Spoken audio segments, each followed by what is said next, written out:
हरिओम, ओम आनंदमय, ओम शांतिमय, ओम ज्ञानमय। आप सभी दर्शकों का हमारे चैनल पर स्वागत है। आज हम लोग बीएड थर्ड सेमेस्टर के अंतर्गत सामाजिक समस्यात्मक बालकों के लिए पाठ्यक्रम अनुकूलन, पहले हम इसमें समझने का यह प्रयास करेंगे कि सामाजिक समस्यात्मक बालक कहते किसे के हैं। सामाजिक का तात्पर्य अगर हम बात करें तो व्यक्तियों या समाज में जो पाए जाने वाले संबंध होते हैं उसी को हम क्या बोलते हैं, सामाजिक। यानी जहाँ संबंध है उसी जगह समाज का निर्माण होता है। तो संबंध होना ही समाज का निर्माण नहीं है। संबंध के अंतर्गत बहुत से कार्य होते हैं, बहुत से दायित्व होते हैं, बहुत सी उसकी मर्यादित भावना होती है। संबंध के अंतर्गत त्याग होता है, क्षमा होता है, उदारता होता है, सहयोग होता है, सहानुभूति होता है, त्याग होता है, उपलब्धि होता है, विकास होता है। अर्थात कुल कहने का मतलब यह है कि जहाँ संबंध पाया जाता है वो इसी जगह समाज है। तो फिर ये सामाजिक समस्यात्मक का क्या अर्थ है? सामाजिक समस्यात्मक का तात्पर्य यह है कि सामाजिक संबंधों के अनुरूप व्यवहार, क्रियाकलाप, भावना, विचार, बोली, सभ्यता, आचरण इत्यादि न करना ही क्या कहलाता है, सामाजिक समस्यात्मक बालक कहलाता है।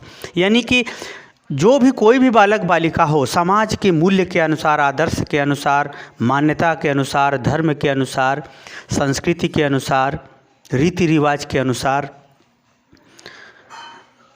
संस्कार के अनुसार, पद और स्थिति के अनुसार उचित व्यवहार न करना, सही व्यवहार न करना क्या कहलाता है, सामाजिक समस्यात्मक बालक कहलाता है।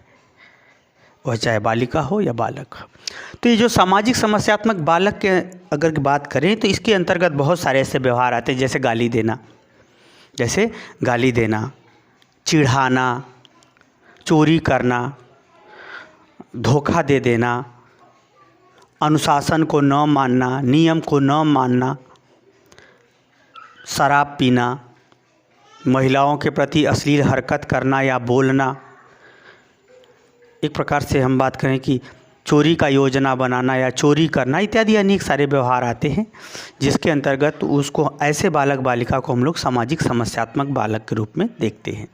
तो ये सामाजिक समस्यात्मक बालक का पहले आइए हम लोग इसका पहले डिटेल में अर्थ समझते हैं, फिर उसके बाद पाठ्यक्रम अनुकूलन को पढ़ेंगे। पाठ्यक्रम अनुकूलन का मतलब ऐसे बालक बालिकाओं को सुधारने के लिए या उसको सही व्यवहार, सही क्रियाकलाप, सही ढंग से शिक्षा के मुख्य धारा और शिक्षा के मुख्य उद्देश्य के अनुसार जोड़ने के लिए किस प्रकार से शिक्षण अधिगम व्यवस्था किया जाए कि ताकि वह सही दिशा में, सही ज्ञान के अनुसार सही व्यवहार कर सके, उसी को कहा जाता है पाठ्यक्रम अनुकूलन। पहले इसका हम लोग देखते हैं, सामाजिक समस्यात्मक बालक का डिटेल में पहले अर्थ देखते हैं। सामाजिक समस्यात्मक बालक कैसे समाज में या समाज के सामान्य नियम, व्यवहार, मान्यता या क्रिया। आप जान लीजिए समाज में जो कुछ भी नियम, क्रियाकलाप, व्यवहार होते हैं वह व्यक्ति और व्यक्तियों के समूह के बीच स्वस्थ रूप से बनाए जाते हैं ताकि व्यक्ति का व्यक्तिगत रूप से भी कल्याण हो और व्यक्ति के द्वारा समाज में अन्य व्यक्तियों का भी सामूहिक रूप से कल्याण हो। ये है संबंध का स्वरूप। तो कहने का मतलब जो समाज है उस समाज में जो सामान्य नियम हैं, सामान्य नियम, आदर्श, व्यवहार, क्रियाकलाप जो कुछ भी हैं, जो उस व्यक्ति के और समाज के अन्य व्यक्तियों के हित में बनाए गए हैं, उस नियम का, उस व्यवहार का, उस मान्यता का और सामाजिक रूप से क्रिया इत्यादि का जानबूझ करके क्या करता है, जानबूझ करके अस्वीकार कर दे या उल्लंघन कर दे।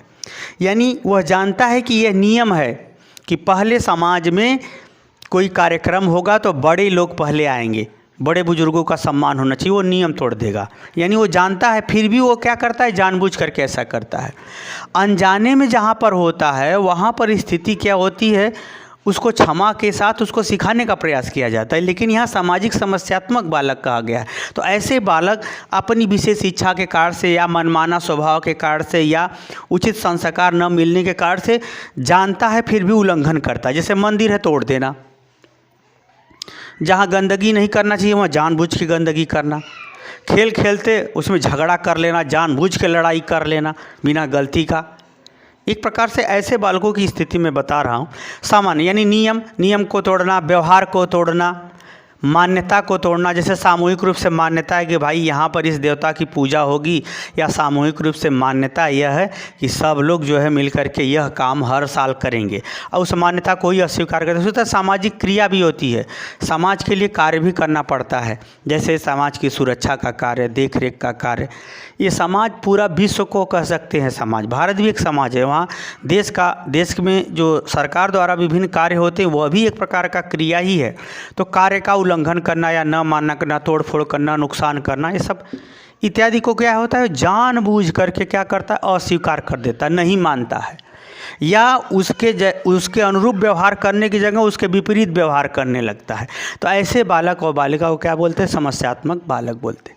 दूसरा एक और अर्थ देखते हैं, सामाजिक संबंधों में वह व्यक्तिगत इच्छा या आवश्यकता को इतना अधिक महत्व देते हुए उसका पालन नहीं करता है। यानी समाज में जो संबंध हैं उन संबंधों को वह व्यक्तिगत इच्छा और या व्यक्तिगत आवश्यकता को इतना अधिक महत्व देता है जिससे वह उन सभी नियमों का पालन नहीं करता है। ऐसे बालक बालिकाओं को क्या कहते हैं, समस्यात्मक बालक। कौन उन नियम है, समाज के धर्म को नहीं मानना, समाज के समानता या सभ्यता को न मानना, समाज के मूल्य। समाज में बहुत से ऐसे महान स्त्री पुरुष हुए हैं जो समाज के लिए मार्गदर्शन और प्रेरणा का स्रोत बने, उस मूल्य को न मानना, नियम को न मानना, नियम कानून को न मानना, समाज की सभ्यता को न मानना, यानी समाज में जो सामान्य रूप से बड़ाई छोटाई का व्यवहार का जो मैनर बताया गया है उस सभ्यता को न मानना, समाज के सामूहिक क्रिया को न मानना जो जन कल्याण के लिए बनाई गई, जैसे कि आप दूसरे के माता पिता का सम्मान करेंगे तब आपके माता पिता का सम्मान होगा। उसी तरह से व्यवहार में, क्रिया में, जैसे सबको जो है विद्यालय की रक्षा, विद्यालय में पढ़ना चाहिए, वो विद्यालय का अनुशासन तोड़ने में खुश रहेगा। व्यवहार जो मैंने बताया बड़ाई छोटाई के अनुसार व्यवहार। मान्यता जो सामाजिक रूप से मान्यताएं मानी गई हैं, जैसे होता है ना महिलाओं में कि हम व्रत रखेंगे तो जो है हमारे पति या हमारे पुत्र आगे बहुत जाएंगे, स्वस्थ सुखी रहेंगे, ऐसी मान्यता में उसको विश्वास नहीं होता। परंपरा जो जैसे शादी ब्याह, रीति रिवाज, त्यौहार, व्रत या जो परंपरा चली आ रही है शुरू से, समाज ने अपने स्थानीय स्तर पर कोई विशेष लाभ, विशेष कामना के आधार पर जो कोई निश्चित क्रियाकलाप करता है वो परंपरा के रूप में, इस सबको भी वो क्या करता है, अस्वीकार कर देता है। ऐसे बालक बालिकाओं को क्या बोलते हैं, सामाजिक समस्यात्मक बालक। यानी सामाजिक संबंधों को में वह व्यक्तिगत रूप से इच्छा और आवश्यकता के आधार पर विभिन्न क्रिया जैसे धर्म, मूल्य, नियम, सभ्यता, क्रिया, व्यवहार, मान्यता, परंपरा इत्यादि का वह पालन न करना या पालन नहीं करता है, ऐसे बालक बालिकाओं को क्या बोलते हैं, समस्यात्मक, सामाजिक रूप से समस्यात्मक बालक कहते हैं। जिसमें हमने बताया गाली देना, झूठ बोलना, नियम तोड़ना, बड़ाई छोटाई के आधार पर व्यवहार न कर पाना, समाज के व्रत, त्यौहार, मूल्य इत्यादि को न मानना, ऐसे बालक बालिकाओं को जो है सामाजिक समस्यात्मक बालक है। जिसमें गाली देना, झूठ बोलना, थूकना, डांटना, लड़ाई झगड़ा कर लेना, सभ्यता को न मानना, अनुशासनहीनता, कामुकता प्रदर्शित करना, लंपटता प्रदर्शित करना, छीटाकशी करना, छेड़खानी करना, चिढ़ाना, जातिवाद के आधार पर अनावश्यक रूप से अन्याय करना, ये सब अनेक प्रकार की बातें हैं जो सामाजिक समस्यात्मक बालक बालिकाओं के संदर्भ में बताई जाती हैं, सुनाई जाती हैं। कहे अपराध करना, ये सब आते हैं। अब आते हैं हम लोग ऐसे बालक बालिकाओं को पढ़ाने के लिए किस तरह से शिक्षण अधिगम व्यवस्था किया जाए कि ऐसे बालक बालिकाओं को अच्छी बातों को सिखा करके एक सभ्य या कुशल विद्यार्थी या नागरिक हम लोग बना सकें। तो उसके लिए हम लोग विभिन्न बातों को ध्यान में रखें। पहला, शैक्षिक व्यवस्था। ऐसे बालक बालिकाओं के लिए शैक्षिक व्यवस्था करना बहुत जरूरी। शैक्षिक व्यवस्था में क्या क्या करना पड़ेगा कि समाज से संबंधित जानकारी कहानी के माध्यम से, या फिर अध्यापक जो है पाठ्यक्रम में उस व्यवस्था करे, या फिर अध्यापक जो है समाज में ऐसे जगहों पर ले जा करके उनको दिखाए, बताए, घुमाए, एक प्रकार से उसकी शैक्षिक व्यवस्था करनी पड़ती है। पाठ्यक्रम में विभिन्न मूल्यों को, विभिन्न आदर्शों को, विभिन्न जो है क्रियाकलापों को, महान त्याग को, इत्यादि बातों को सम्मिलित किया जाना चाहिए। क्या करना चाहिए, सम्मिलित किया जाए। जब वो पढ़ेगा, समझेगा, कोई कोई कार्य क्यों सही है, क्यों गलत है, क्यों सामूहिक रूप से आवश्यक है, ये सब सारी बातों पहलुओं पर विचार करते हुए अगर वो शिक्षा व्यवस्था किया जाए तो निश्चित रूप से वो बालक धीरे धीरे सब बातों को सीख जाएगा और धीरे धीरे उसके गलत व्यवहार में कमी आएगी, अच्छा व्यवहार करने लगा। दूसरा है शिक्षण प्रारूप। शिक्षण प्रारूप का मतलब होता है अध्यापक पढ़ाते समय किन किन बातों का ध्यान में रखे। तो शिक्षण प्रारूप के अंतर्गत अध्यापक सही कार्यों पर उसे पुरस्कार दे, गलत कार्यों पर उसे दंड दे, सही कार्यों पर प्रशंसा करे, गलत कार्यों की निंदा करे, कोई कार्य गलत कैसे है सही कैसे ये भी बताए, समाज में जीवंत उदाहरण दे, जो उसके आसपास या पास पड़ोस इत्यादि में उसके जानकारी के स्तर से जो उदाहरण मिलते हैं उसको वह समझाए। साथ में ऐसे बालक बालिकाओं पर दैनिक कार्य और दैनिक गृह कार्य इत्यादि को भी वह जांच परख करता रहे और ऐसे बालकों को निश्चित रूप से अनुशासन के आधार पर शिक्षण अधिगम व्यवस्था के अंतर्गत आगे ज़्यादा से ज़्यादा बैठाने का कोशिश करे, ताकि उसको ये रहे कि नहीं गलत कार्य पर हमको सज़ा मिलेगी। तो धीरे धीरे ऐसे बालक क्या होते हैं, जब शिक्षक शिक्षण के माध्यम से प्रेम, अनुशासन, दंड और प्रशंसा इत्यादि की प्रक्रिया अपना लेता है, तो ऐसे बालक जो है बहुत जल्दी सुधर जाते हैं या पाठ्यक्रम के अनुकूल या समाज के अनुकूल व्यवहार प्रदर्शित करने लगते हैं। अगला है पाठ्य सहगामी क्रिया। ऐसे बालक बालिकाओं को यानी सामाजिक समस्यात्मक बालक बालिकाओं को अगर आपको सही रास्ते पर लाना है या इनको सही शिक्षा दे करके सुधारना या व्यवस्थित करना है, तो ऐसे बालक बालिकाओं को पाठ्य सहगामी क्रियाओं में शामिल किया जाना चाहिए। जैसे खेल है, नाटक है, रैली है, खेल है, नाटक है, रैली है, प्रायोगिक कार्य है, पर्यटन वाला कार्य है। तो होता क्या है कि जो पाठ्य सहगामी क्रिया होती हैं, खेलकूद प्रतियोगिता तो ज़्यादा महत्व की होती है, क्योंकि उसमें अनुशासन का पालन किए बिना वो खेल ही नहीं सकता। तो वह धीरे धीरे क्या होता है, समाज के अनुरूप सामूहिक समानता का व्यवहार प्रदर्शित करने लगता है। जब सामूहिक समानता या सामूहिक रूप से समान व्यवहार क्रियाकलाप प्रदर्शित करने लगता है तो उसकी समस्या खत्म हो जाती है, उसका गलत व्यवहार या दुष्टता का व्यवहार समाप्त हो जाता है। तो ये सब भी उसको ध्यान में रखा जाता है। तो ऐसे बालिकाओं को अगर पढ़ने में उनका मन नहीं है, ध्यान कम है, तो ऐसी परिस्थिति में पाठ्य सहगामी क्रियाओं ज़्यादा से ज़्यादा खेल से उसको जोड़ देना चाहिए। और नाटक है, साहित्य है, रैली है, सब अनेक प्रतियोगिता, शैक्षणिक संबंधी प्रतियोगिता है, उसमें उसको क्या करना चाहिए, ज़्यादा से ज़्यादा जोड़ करके उसे व्यस्त रखना चाहिए, ताकि वो व्यस्त रहेगा तो उसका अनावश्यक खुरापाती दिमाग काम नहीं करेगा या उसको कम अवसर मिलेगा। तो इस प्रकार से इसे हम सुधार सकते हैं। तीसरा है सहभागिता युक्त कार्य। ऐसे बालकों को जो बहुत ज़्यादा सामाजिक समस्या उत्पन्न करता है, बहुत ज़्यादा डिस्टर्ब करता है, तो ऐसे बालकों को साथ में लेकर के शैक्षणिक कार्य या शैक्षणिक गतिविधियों में शामिल करना चाहिए। जैसे प्रयोग वाला कार्य, जैसे रैली का कार्य है, तो रैली में सब लोगों को साथ में रहना पड़ेगा, उसको भी साथ में रहना पड़ेगा। उसी तरह से बहुत ऐसे प्रोजेक्ट जैसे कोई तैयार करना या सामूहिक रूप से कोई फील्ड वर्क करना है, तो उसमें जो है उसको साथ में लेकर के उसको जब वो सहभागी होगा उस कार्य में, स्वयं भी वो भाग लेगा, तो स्वयं में वो सहयोग जब वो यानी धरातल स्तर पर उस प्रक्रिया को उतारने संबंधी गतिविधियों में जब वो भाग लेगा तो निश्चित रूप से वह सामूहिक रूप से समान व्यवहार करना पड़ेगा उसे, या धीरे धीरे सामूहिक व्यवहार करते हुए गलत व्यवहारों को त्यागता जाता है और अच्छा व्यवहार धीरे धीरे सीख जाता है। क्योंकि एक दूसरे की आवश्यकता और महत्व को, एक दूसरे की योग्यता, क्षमता को, अच्छाई को, एक दूसरे की प्रशंसा और निंदा को वह सुनते समझते धीरे धीरे वह सही दिशा में आगे बढ़ जाता है। अर्थात यह कब होगा, जब सहगामी यानी सहभागिता युक्त कार्य करे तब। अगला है निर्देशन एवं परामर्श। ऐसे बालकों के संदर्भ में जो है छात्रों को, अभिभावकों को और स्वयं उस छात्र को भी उसके सही व्यवहार, क्रियाकलाप, कार्यकाल संबंधों के ध्यान में रखते हुए उसे निर्देशित करना चाहिए सही व्यवहार के लिए, सही भाषा के लिए, सही आचरण के लिए।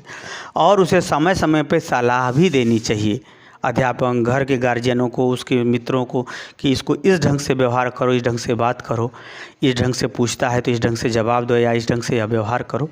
इस ढंग से परामर्श, निर्देशन और परामर्श, दूर से निर्देश यानी कहीं दूर भेजे तो निर्देशन दें, और पास में रहे या घर में रहे या विद्यालय में रहे तो उसे सलाह भी दे कि नहीं यह कार्य या इस व्यवहार को इस ढंग से करने पर ये लाभ होगा, ये हानि होगी। ये सब सारी बातों से अवगत कराना चाहिए अध्यापक को। तो यह भी एक प्रकार का क्या है, पाठ्यक्रम अनुकूलन ही। पाठ्यक्रम सीधा अनुकूलन का मतलब ही होता है कि उस विद्यार्थी को शिक्षण अधिगम व्यवस्था के अनुरूप